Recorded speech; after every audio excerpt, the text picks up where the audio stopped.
Fue de casualidad que sin buscar llegó el amor a mi corazón. Eres la persona más espectacular que he conocido. Te amo tanto. ¿Y para qué seguir pintando de color un cielo gris? Si ya todo se ha nublado y que partir. No entiendo qué es lo que nos está pasando. ¿Cómo llegamos a esto? Me siento ahogado. Tal vez no estaba listo para esta relación. Cuando se acaba el amor, hasta lo dulce sabe amargo. Por favor, te lo pido, no me dejes. Es lo mejor. No quiero estar contigo. IDCN está contigo, un podcast para hablar de la salud en Nariño.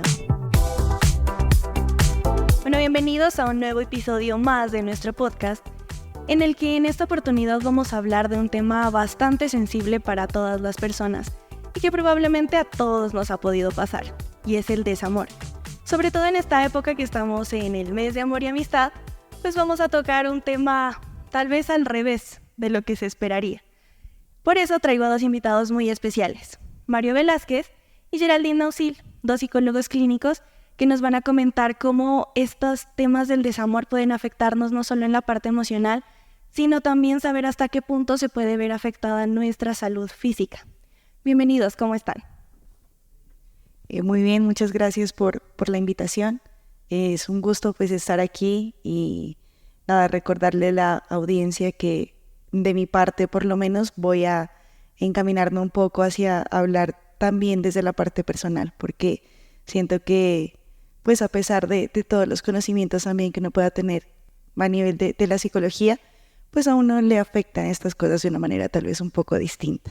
Bueno, yo muy contento de estar aquí. Realmente es un tema que no se puede desligar de la raza humana. Estamos sujetos al amor, como también por lógica estamos sujetos al desamor, a la pérdida, al fracaso, a la culpa, a los duelos o a la tusa, que comúnmente la llamamos. Y también vamos a hablar de algunas experiencias en el consultorio. También vamos a hablar de lo que la psicología clínica también menciona respecto de este proceso en el cual nosotros estamos de forma inescapable.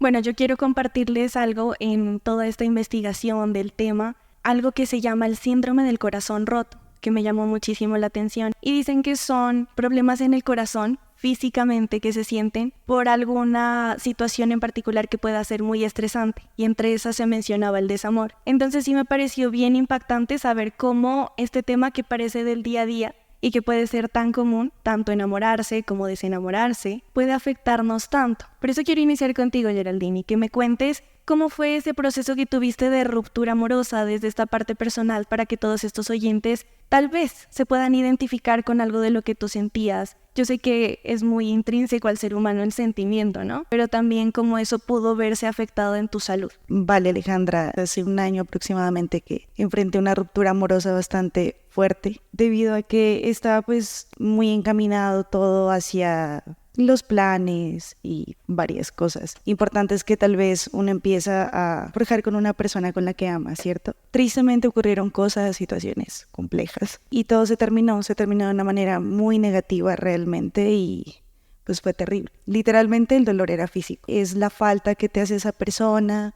Recuerdo exactamente que en el primer tiempo me bajé como 10 kilos en una semana. Lloraba todo el tiempo, vomitaba todo el tiempo. No podía ni siquiera, no sé, mantenerme en pie, era extraño. Probé con todo para salir pues como de la tusa.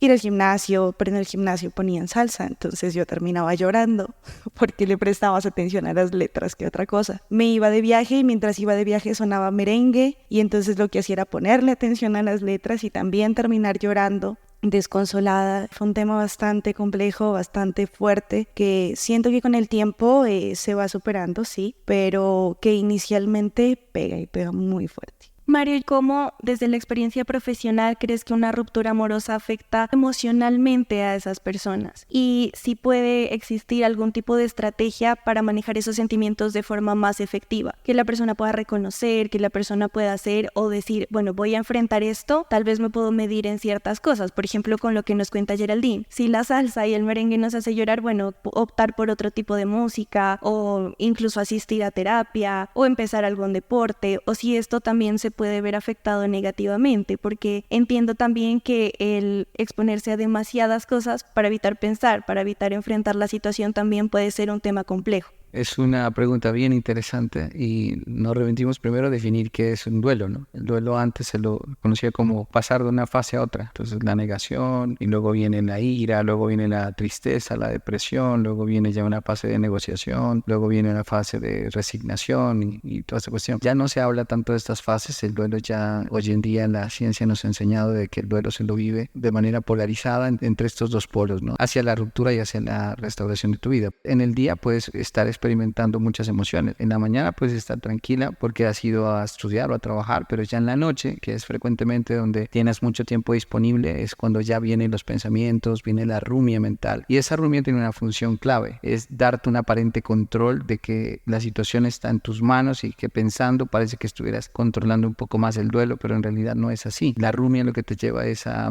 escenarios más catastróficos, hacia un contexto inescapable, hacia una situación que te hace dimensional como un agujero negro, ¿no? Como que ya te tragó, ya no voy a volver a encontrar a esa persona, ya no va a haber nunca en el mundo una persona así como ella o como él, y ahora quién me va a querer, quién me va a proteger, quién me va a escribir, ahora estas canciones que son canciones rotas. Entonces el duelo es eso, ¿no? Es una etapa en la que el ser humano tiene que pasarla, ¿no? Hoy en día la gente está acostumbrada a hablar desde un punto de vista más epicrático, como que todos deben estar felices, como que el duelo debe pasarse rápido, como que voy al psicólogo para ser feliz, y realmente no es así, ¿no? Es como la famosa depresión sonriente, en donde sonreímos pero por dentro estamos totalmente rotos. Entonces uno de los primeros pasos en el duelo es entender qué está sucediendo, entender que ya hay una ruptura amorosa, entender que ya no va a volver. Lo otro, lo que tú decías, es básicamente un trabajo de contacto cero que hay que trabajarlo desde el momento en el que ya aceptamos la pérdida. Todas las canciones, los mensajes, las camisetas, las prendas, ¿no? Las capuchas, las gorras, todo eso, los chats, todo ese tipo de cosas van tomando un significado muy importante, un significado emocional del cual hay que irse desligando poco a poco. Pero es que el contacto cero no es dejar de hablar con él o con ella. El contacto cero es alejarnos de todo estímulo que está asociado a la relación de pareja. Esto hace que el duelo se prolongue más, ¿no? Y cuando el duelo ya pasa de 1 año a 2 años, ya es un duelo complejo, un duelo que es necesario, digamos, como mirar a ver qué es lo que pasa para poderme desligar de esta emoción, ¿no? Tan displacentera.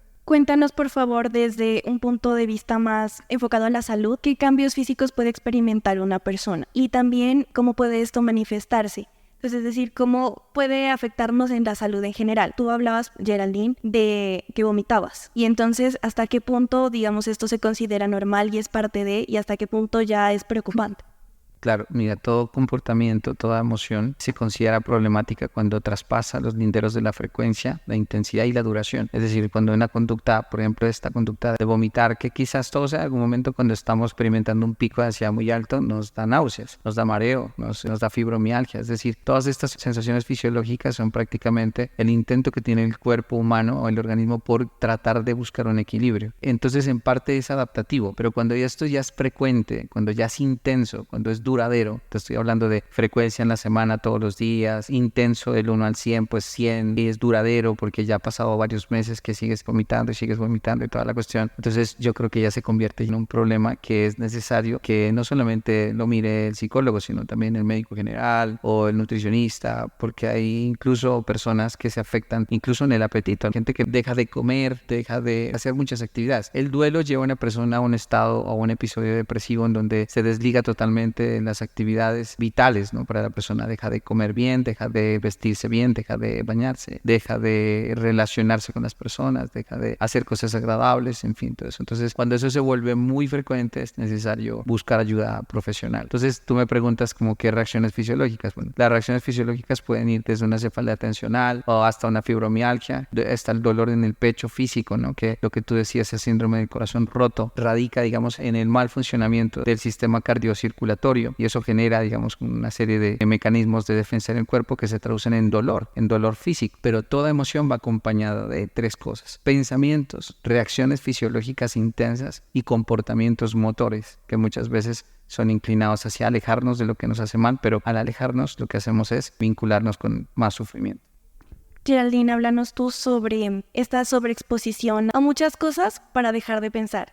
¿Hasta qué punto esto puede ser o bueno o malo en esta situación que está afrontando la persona? De hecho, quería aportar al respecto frente a ese tema físico, ¿no? Y es también que siento que llega un punto dentro del duelo en el que se busca realizar cosas, empezar a retomar la vida, a ver de pronto qué es eso que sí me funciona, eso que no. Yo les cuento personalmente que practiqué patinaje, lo odiaba, no me gustaba para nada, pero tuve que probarlo para saber que no me gustaba y nada, empecé a correr, que siento que ha sido de las cosas más maravillosas que me han podido ocurrir. Sin embargo, también me sobreexpuse a esta situación, entonces me metí en todo lo que tenía que ver con el running, estaba corriendo de más, simplemente porque esto me ayudaba a no pensar. Pero entonces, ¿qué pasa? Siento que uno puede llevar al cuerpo a eso y ahí ya se convierte en algo físico también, porque en este sentido de, no pensar y estoy realizando esta actividad, pues entonces me sobreesfuerzo. Claramente, y ahí voy, ¿no? Como a lo que hablamos inicialmente, y es que, digamos, a nivel de la psicología como tal, pues uno diría, oye,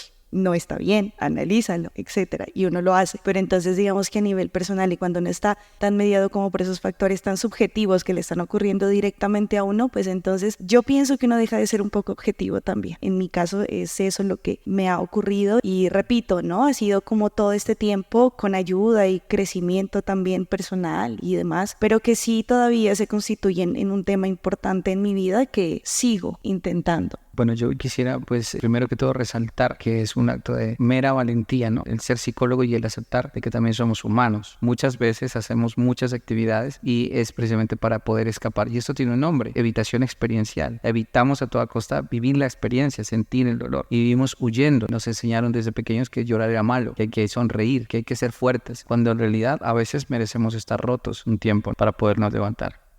¿Podrían compartirnos un caso de los que ustedes han tenido que se acuerden y digan, fue muy difícil para esta persona enfrentar este duelo por desamor y que incluso le haya afectado en su salud física?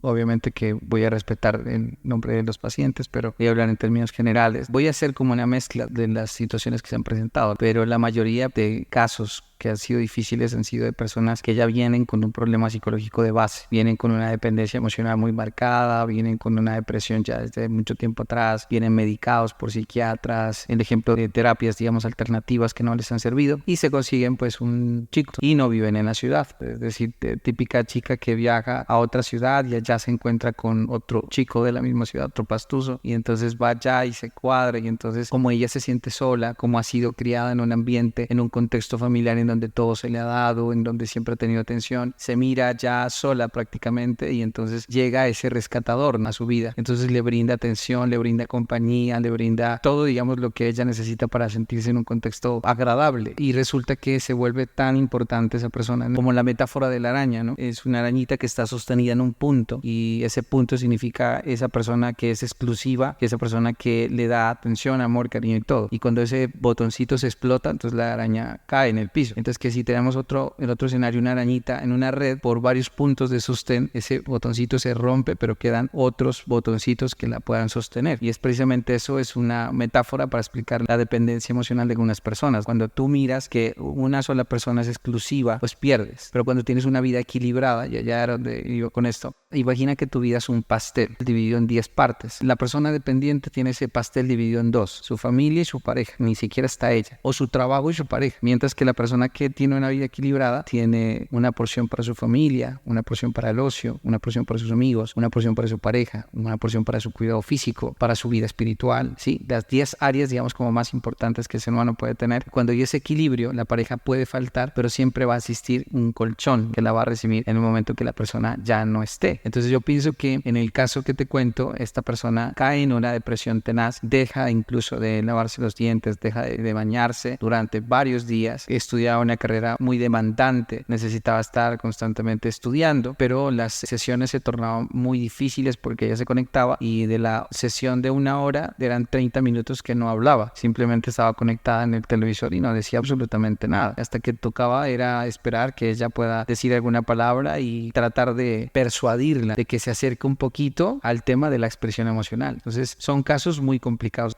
¿Tú nos quieres compartir un caso? Sí, yo tengo dos en unir a la cabeza en este momento. Tuve uno de una chica que no superaba un duelo hace 7 años. Bastante complejo porque resulta que efectivamente lo que decía Mario hace un momento es que ella estaba vinculada con absolutamente todo todavía. Ella recordaba el hecho de que él no quiso hacer su vida con ella porque ya habían comprado el apartamento, ya tenían absolutamente todo, y un día antes de pasarse le dijo como, mira, yo estoy con otra persona. Y nada, pues llevaba 7 años, ya él tenía su esposa, tenía hijos y demás, pero ellos seguían frecuentando, seguían viéndose, ella seguía vinculada a las cartas que tenía, a las fotografías. Fue bien complejo porque nos tocó empezar con el contacto cero después de 7 años. Entonces creo que ahí hay mucha claridad frente a esos cierres que a veces no se hacen bien tampoco, ¿no? Entonces es muy importante tomar las acciones en el momento que deben tomarse, porque de lo contrario se nos vuelve efectivamente patológico. Y otro que se me viene a la cabeza también era muy reciente, que eso también es importante tenerlo en cuenta, porque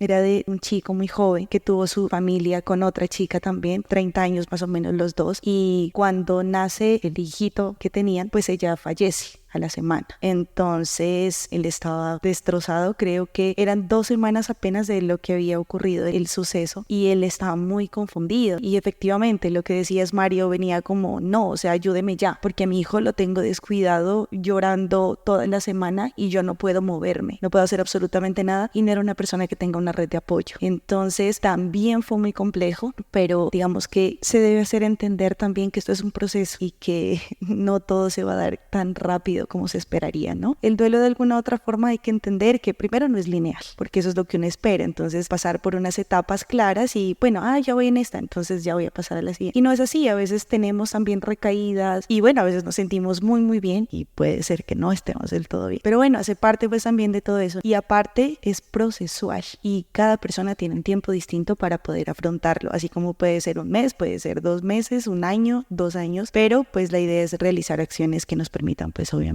superar. Bueno, vamos con una pregunta final. Y es si desde su experiencia existen algunos síntomas que las personas deberían tener en cuenta para considerar que eso ya les está afectando hasta su salud física. Porque bueno, ya hablamos del tema del duelo, de sentirnos tristes, de sentirnos muy mal, de que el duelo es procesual, de que cada persona tiene sus etapas y demás. Pero ¿hasta qué punto yo digo, esto es normal o ya me está afectando tanto que de verdad necesito ir con un médico general para que me diga, tome estas medicaciones incluso? Yo creo que lo que te acaba de mencionar en esta paciente en un caso difícil es algo que definitivamente comienza a rayar con otros contextos vitales. Cuando la persona comienza ya a dejar de trabajar, cuando comienza a dejar de estudiar, cuando comienza a afectar ya la concentración, cuando comienza ya a psicosomatizar fuerte, ya los dolores de cabeza pasan a ser ya cefaleas muy intensas, o el dolor muscular comienza ya a convertirse en una fibromialgia, y cuando comienza, digamos, ya a doler la cabeza tan intensamente que dicen, no, cuidado porque de pronto puede sufrir un aneurisma cerebral. Entonces son síntomas físicos porque vienen ya de una afectación médica que pueden ser importantes para comenzar ya a buscar una ayuda, ¿no? Cuando comienzas a encerrarte en tu cuarto mucho tiempo y dejas de hacer las famosas actividades de la vida cotidiana, eso ya es un signo de alarma para que cuando comienzas a experimentar incluso ideación suicida o ideas de muerte, de que no, yo definitivamente ya no puedo con esto me ha sobrepasado y yo quiero irme de este mundo, ahí ya es necesario buscar ayuda, ¿no? Y la buena noticia es que existen formas de tratar este tipo de situaciones, ¿no? El duelo no es un trastorno como tal, no es una enfermedad mental, es una situación vital que a todo el mundo le puede pasar, pero entonces en nuestra cultura es necesario comenzar a explicar esto. No te vas a morir tampoco en medio del duelo, la vas a pasar muy mal, te vas a sentir muy mal, pero igual vas a estar bien, todo va a estar bien.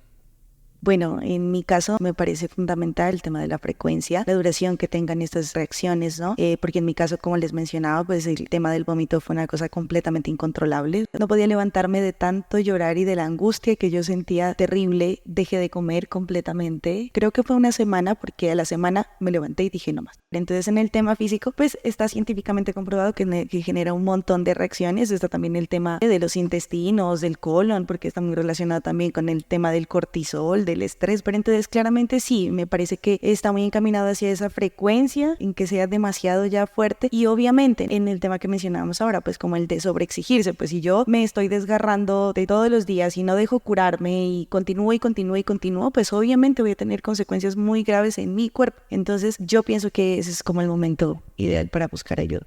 Para cerrar este episodio, quiero compartir un verso de Pablo Neruda que considero puede reflejar esa esencia de lo que pueden llegar a sentir todas las personas en este tipo de situaciones. Si tú eres mi amor, debo amarte sin descanso, porque el desamor es un olvido constante. Una herida que se cura con el tiempo, pero no hay amor sin desamor, ni esperanza sin dolor.